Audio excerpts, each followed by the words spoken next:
Hi, my name is Ethan Parrish, and today I'm going to be presenting about the Sustainable Development Goal number 2, zero hunger, specifically in the country of Chad. Hunger is often referred to as undernourishment, which is defined as not consuming enough calories to maintain normal, active, healthy life. The number of unnourished people in the world increases and decreases with flows, but it has been decreasing since the 1990s. Hunger affects people everywhere, and you might be surprised to learn that as many as 1 in 6 people in the United States faces hunger.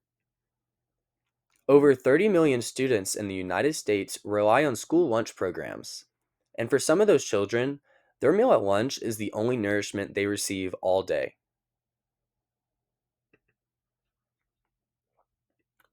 Talking more on Chad, 87% of children in Chad suffer from some form of malnutrition, with 45% suffering from stunned growth. This greatly decreases their life expectancy. So, what contributes to this hunger? Well, first, living in poverty, as people living in poverty cannot afford quality food to live a healthy life. And also, disruptions of food supplies, such as natural disasters, wars, and climate change, all have impacts on the availability of food in communities around the world.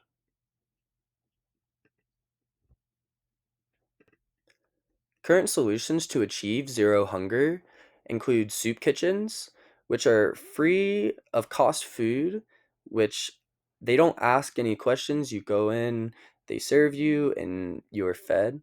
There's also food banks, which are more charitable organizations that distribute food. You can go and pick up canned food or supplies and bring them back to wherever you're residing. Also, community gardens can be very beneficial and they can help address food deserts. And lastly, just overall reducing food waste, whether it being on the table or in the farms.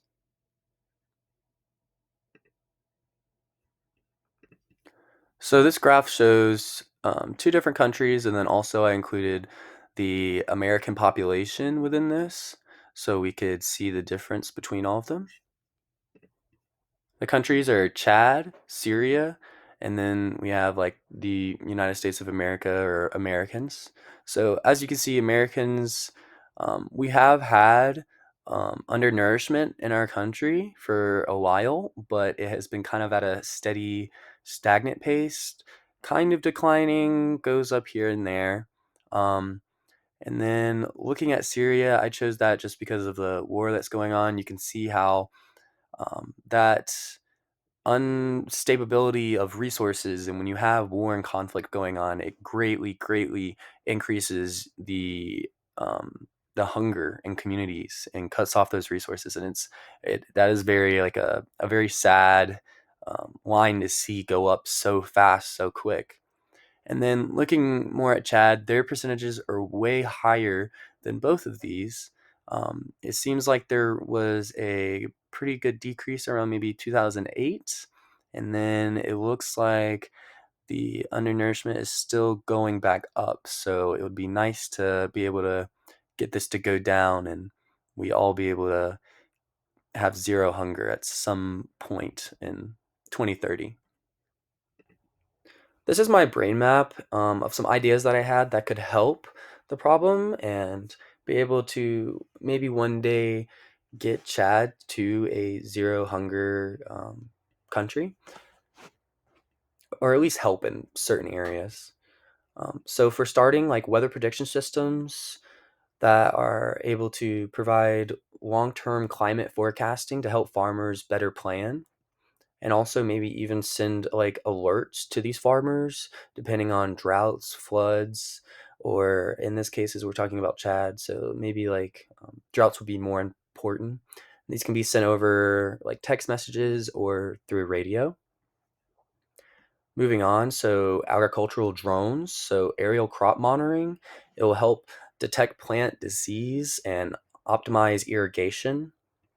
And also, we could do automated spraying drones, which will reduce water and pesticides usage, improving the efficiency of these crops. Also, e-learning and farmer training platforms.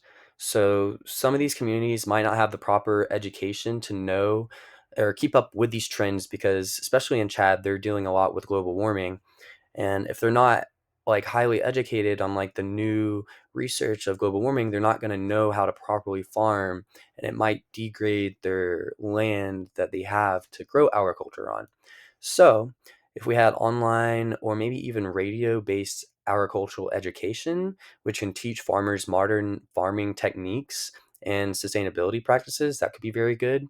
And they might even be able to implement like VR, AR solutions for training that will be able to simulate real life farming scenarios for better learning. Also, smart irrigation systems would be beneficial, as automated drip irrigation will we could use sensors to optimize water usage in drought-prone areas. And then we could also use solar paneled water pumps, which will provide sustainable irrigation without relying on the grid. By integrating these technologies, Chad can increase their food production, reduce waste, and improve their resilience against food insecurity, bringing it closer to achieving zero hunger. Thank you. And if you have any questions, please let me know down below in the comments. I really appreciate you watching this video, and I hope you learn more about Chad and the Sustainable Development Goals Zero Hunger.